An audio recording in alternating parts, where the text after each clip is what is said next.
আমার প্রাণপ্রিয় ছোট ছোট খামারি ভাই ও বোনেরা সবাইকে জানাই আসসালামু আলাইকুম। যেই 3টি ভুলের কারণে বোর্ডিং পিরিয়ডে বাচ্চা মারা যায়।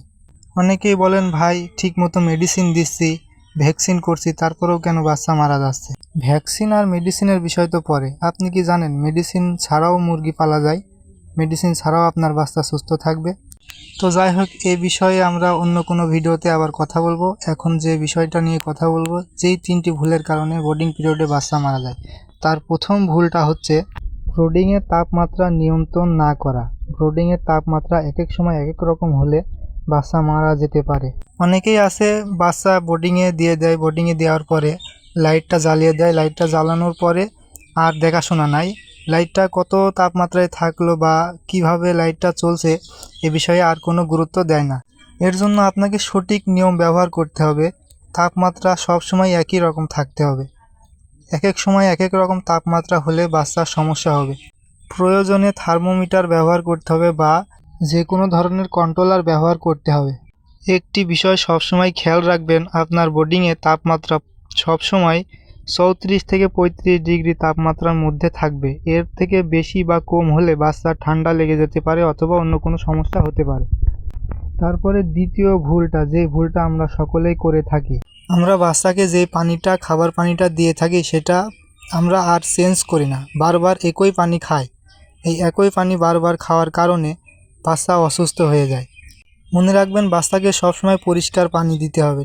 আপনি একটা জিনিস খেয়াল করেন, এই যে লাইটের নিচে যে পানিটা দেওয়া হয়, ঠিক আছে, এই পানিটা তো কিছুক্ষণ পর পর গরম হয়ে যায়।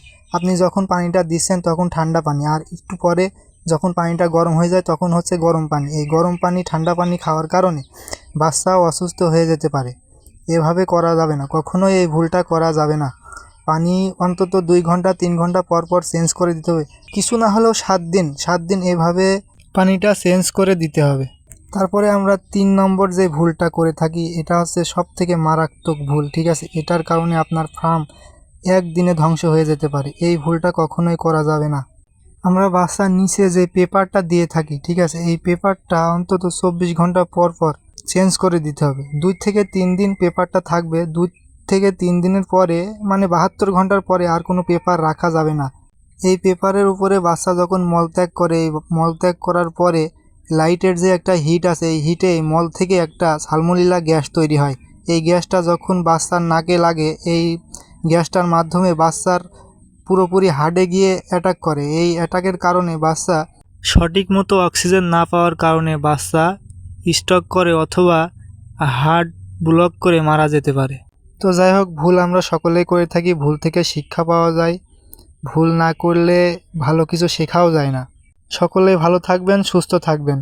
পরবর্তী ভিডিওতে আপনাদেরকে শেখাবো কিভাবে মেডিসিন বাদেও বাচ্চা সুস্থ রাখা যায় সম্পূর্ণভাবে। বাচ্চা মেডিসিন বাদেও কিভাবে ব্রোডিং কমপ্লিট করা যায়। পরবর্তী ভিডিওটি দেখার জন্য আমাদের এই রাইসা পোল্ট্রি অ্যান্ড হ্যাচারি চ্যানেলটিকে সাবস্ক্রাইব করে পাশে থাকবেন। ধন্যবাদ।